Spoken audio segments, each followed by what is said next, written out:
Salut à tous, c'est Jean-Charles et bienvenue dans un nouvel épisode de votre web-série préférée. Je vous conduis dans les coulisses. Aujourd'hui, nous sommes en département de la Sarthe, chez Posson Packaging. On va retrouver tout de suite Sylvie Cazenave-Perret qui en est la présidente. Posson Packaging, je vous conduis, c'est maintenant, c'est parti.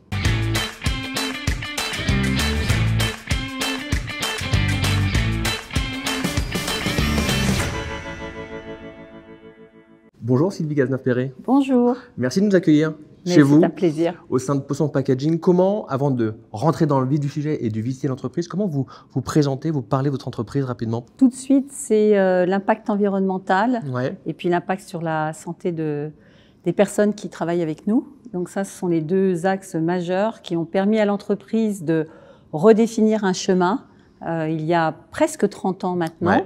Et qui nous a apporté beaucoup de succès, on le verra sans doute tout à l'heure. Exactement, l'entreprise elle a été créée en 1942, si je ne dis pas de bêtises. Elle a fêté ses 80 ans en janvier de cette année. Et vous en êtes la présidente depuis 95. Exactement. C'est ça. Comment ça s'est passé votre arrivée dans l'entreprise? Ça a été difficile parce que l'entreprise était en grande difficulté, elle avait déposé son bilan. Donc moi je suis arrivée à un moment un peu charnière de la vie de l'entreprise.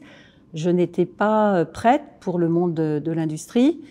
J'avais les mêmes appréhensions que beaucoup peuvent avoir par rapport à l'industrie au plan de l'impact environnemental, la complexité des règles, du management des personnes, du transfert des savoirs.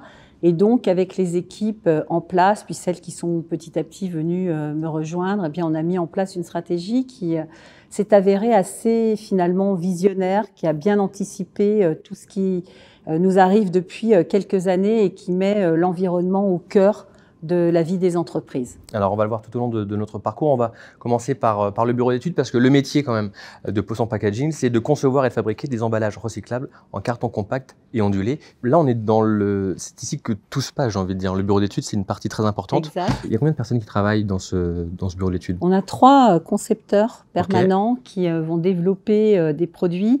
Alors, ce qu'on a initié en 97-98, c'est l'éco-conception. On a tout de suite compris que les matières premières, c'était la clé, non seulement pour nos clients, qui ne devaient pas surpayer des matières premières ou des quantités dont ils n'avaient pas besoin, mais aussi pour la prévention, de la gestion et de l'optimisation de nos ressources. Et on voit les crises qui se sont succédées nous amènent à réfléchir tous de la même manière.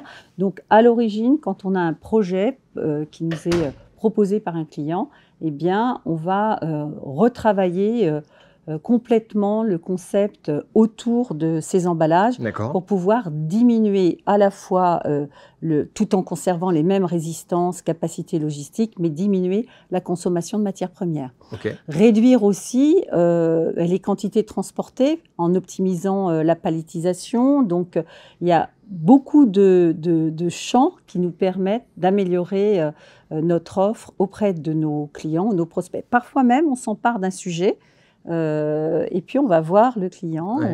C'est de l'anticipation. Voilà, on anticipe en disant ben voilà, nous on a découvert cet emballage que vous utilisez, mais on pense qu'il pourrait être géré de telle ou telle manière et optimisé. Et c'est ce qui nous permet de nous développer régulièrement de quelques pourcents par an. On a une progression assez mesurée, pondérée sur nos marchés parce que notre principal souci, c'est aussi de très bien servir nos clients existants. Donc, on ne prend pas de nouveaux clients au détriment de nos clients existants. Sylvie, on va rentrer, on est vraiment dans le cœur du réacteur. On va voir qu'il y a des machines, mais il y a aussi des hommes, puisqu'aujourd'hui, il y a 117 salariés au sein de Posson Packaging.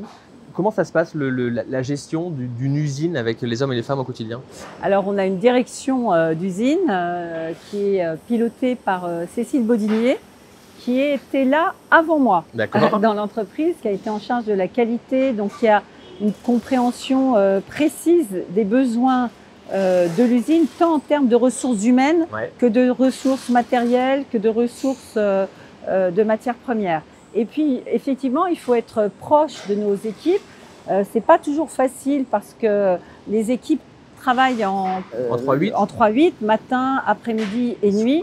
Donc, il n'est pas toujours facile de bien communiquer. Pour ça, on est bien aidé par un intranet, un système qui transmet l'information à la fois des équipes opérationnelles au management ou du management aux équipes. C'est une sorte de gros Twitter qu'on a mis en place en 2007, donc avant que Twitter n'existe, et qui nous permet vraiment d'avoir un socle de données, d'échanges avec les équipes, surtout de les rendre autonomes. Ouais. Ça, c'est un point très important parce que vous allez voir très peu de management intermédiaire à l'intérieur de l'usine. Alors, avant de descendre, quand on se met face comme ça à l'usine et que vous voyez vos équipes travailler, est-ce que ça vous fait quoi? Parce qu'on a une vue imprenable. Hein. Vous avez observé que les bureaux chez nous ne sont pas en hauteur. Oui. Ils sont au rez-de-chaussée, justement pour qu'on n'ait pas ce sentiment qui est un peu inhérent à l'être humain de prendre le dessus des équipes. Donc, il n'y a pas de bureau à l'étage, à part le bureau que vous venez de voir d'études, mais qui lui a vu sur la campagne et pas sur l'usine. Néanmoins, nous allons créer bientôt une salle de réunion pour nos visiteurs qui aura vue sur cette usine, parce que c'est quand même super beau. C'est hyper agréable. C'est super beau. Moi, ce qui me satisfait surtout, c'est de voir la lumière, parce qu'il est rare de voir une usine avec autant de lumière à l'intérieur. Vous observez qu'il n'y a pas de poteau à l'intérieur de l'usine. Donc, c'est une réalisation architecturale qui est assez exceptionnelle au plan technique. Et puis, vous voyez, on a des bouches, là, vous voyez, sur les côtés, qui sont des bouches aspirantes. Et l'air est renouvelé dans l'usine toutes les 20 minutes.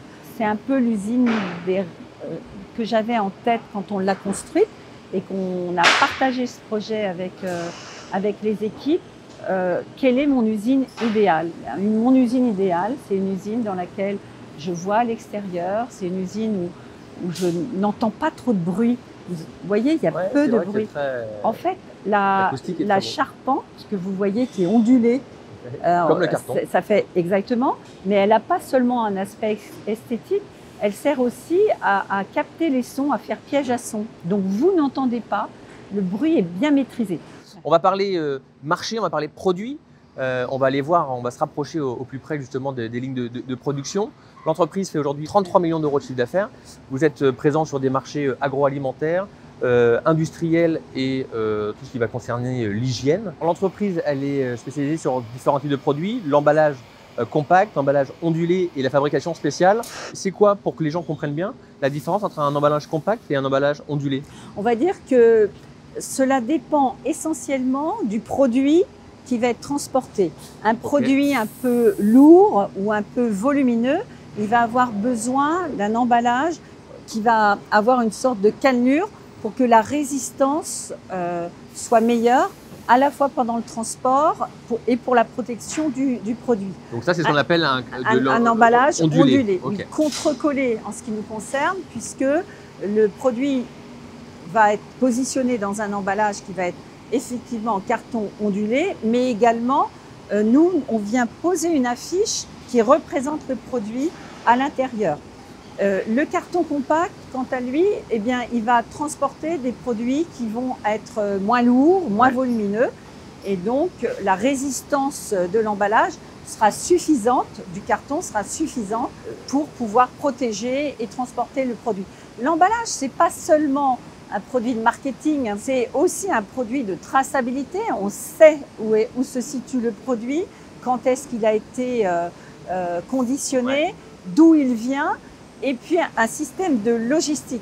On dit, j'étais la semaine dernière en Angleterre, on avait un intervenant qui nous expliquait que dans les pays où il n'y a pas d'industrie de l'emballage, à peu près 60% de l'agriculture, des produits qui servent à nourrir les humains, vont être détruits. L'emballage, qui a assez mauvaise presse, parce qu'on va dire que c'est la partie émergée de l'iceberg, on dit oui, mais il est recyclé, qu'est-ce qu'on en fait après, etc. N'empêche que s'il n'y a pas d'emballage, le produit ne va pas être transporté correctement, ne va pas être préservé correctement. Et puis, on oublie dans cette analyse-là que 20% de nos frigos partent à la poubelle. Parce qu'on ne consomme pas non plus le produit. Donc l'emballage, si on le gère bien jusqu'au bout de la ligne, il doit aussi nous apprendre à bien gérer nos frigos. on voit des grosses machines, alors là de marque Bobs, ces machines qui sont aujourd'hui forcément indispensables. On le voit encore, elles ont besoin de l'homme parce que tout n'est pas encore une fois automatisé. Ça doit être des investissements assez forts pour l'entreprise. Oui. On a rejoint le plan France Relance quand il nous a été proposé en 2020. Ouais. On avait un plan de réinvestissement de machines qui devait se dérouler sur les 5-6 prochaines années. Et grâce à ce plan France Relance, on a pu lever les fonds suffisants pour réindustrialiser notre usine et repartir sur un parc machine qui permettent de gagner en efficacité, en productivité, mais surtout en ergonomie, parce que les nouveaux logiciels qu'il y a dans les machines permettent de mieux enregistrer les travaux et donc de permettre à l'opérateur de lui faciliter la vie, entre guillemets, sur le pilotage de sa machine. Nous faisons partie de l'Alliance Industrie du Futur. On a été qualifiés dans ce groupe d'entreprises très très modernes qui sont les belles industries françaises. Industrie 4.0. Voilà, on avait un déficit franchement sur nos générations de machines et là notre parc machine est complètement rénové et ça c'est formidable. Aujourd'hui, combien de cartons, combien de tonnes de cartons vous consommez ou vous achetez par an? À peu près par an 16 000 tonnes. Ok. Que vous achetez en France? En France, une petite partie. Essentiellement, ces cartons-là viennent des pays du Nord, la Finlande, la Suède, d'Allemagne, un peu d'Espagne, d'Italie et puis un peu de la France. En tout cas, européen, c'est notre volonté aussi de ne pas travailler avec des cartons qui viendraient d'Amérique du Sud ou de Chine pour des tas de raisons qui sont liées à notre organisation qualité aussi. Ce qui est important de dire, c'est que tout est recyclé. Oui. Je l'ai vu avant de faire le tournage, j'ai eu la chance de pouvoir visiter, voir les machines au plus près. Il y a des chutes, mais tout est recyclé, tout est absorbé par la machine. Enfin, c'est envoyé dans une sorte de tapis qui va compacter les déchets et les renvoyer à notre recycleur local. Ça, c'est important aussi, l'économie circulaire locale. L'économie circulaire, on y a tous intérêt. Et quand on calcule son bilan carbone, on voit qu'on y a intérêt. On n'a pas intérêt à transporter très très loin nos déchets, ça n'a pas de sens. Sylvie, je voulais absolument terminer ici, c'est on va dire la salle des trophées. Beaucoup de prix. Avant de parler de ça, j'ai entendu dire, enfin on m'a dit en fait, je n'ai pas entendu mais on me l'a dit, vous avez une politique sur les véhicules de fonction que je trouve hyper moderne. Cette opération-là, on l'a appelée Tech Care. Alors, ça. Il y a beaucoup d'anglicismes maintenant, on s'est beaucoup battu sur le nom en disant non, il ne faut pas que ce soit anglais en même temps. Ça rentre un peu dans le langage courant, quand on s'en va, on dit Tech Care, fais attention à toi. En fait, l'idée, c'est que on va dire, dans une organisation d'entreprise, certains statuts ont droit à des véhicules de fonction, c'est notre cas. Et donc l'idée, ça a été d'étendre ce droit, cette possibilité, à d'autres populations à l'intérieur de l'entreprise, en associant ce droit à un devoir. Le devoir, c'est de cofinancer cette voiture. Le premier devoir, c'est-à-dire que l'entreprise prend en charge aujourd'hui 2/3 du coût du véhicule et 1/3, c'est le salarié. L'autre contrepartie qu'on demande aux salariés, c'est de répondre à une présence à l'intérieur de l'entreprise suivant un indice qui est l'indice de Bradford. C'est-à-dire, on considère que c'est moins handicapant pour l'entreprise une absence de 30 jours que 30 absences d'un jour. C'est aussi un moyen de rendre l'usine plus attractive parce que vous avez vu, quand vous êtes venu, il n'y a pas de train qui vient jusqu'à chez nous, il n'y a pas de bus, il n'y a pas de trottinette, il y a parfois des vélos quand il fait beau comme aujourd'hui, mais bon, on est au bord de l'autoroute, on n'est pas dans un axe urbain à l'intérieur d'une zone urbanisée. Donc, c'est quelque chose de chouette qu'on avait envie justement de mettre en place pour les 80 ans de l'entreprise. C'était notre projet, plutôt que de forcément faire la fête, ce qui n'empêche pas, mais aussi que concrètement, l'attachement à l'entreprise puisse être ressenti par nos équipes de la sorte par ce véhicule de fonction qui porte le terme de véhicule de fonction. Maintenant, on est devant la salle des trophées. Alors, il y a plein de trophées. Vous avez été labellisé vitrine Industrie du futur en juin 2019. Vous avez eu le trophée RSE des Pays de la Loire. Il y a plein de prix. Est-ce qu'il y en a un parmi tous ces prix-là qu'on voit dans votre showroom de trophées qui vous tient particulièrement plus à cœur qu'un autre? C'est dur comme question. Ah non, c'est pas dur parce que j'ai une image qui m'est venue immédiatement. Alors, je venais d'avoir un bébé, mon dernier bébé. Vous avez 5 enfants. Oui, Pierre. Il était dans la voiture. On était, je crois, à Laval. C'était en 1999. Okay. Et on est allé chercher le prix régional qualité des Pays de la Loire. Et j'étais complètement stressée parce que le bébé était dans la voiture. Il était gardé par quelqu'un, bien sûr.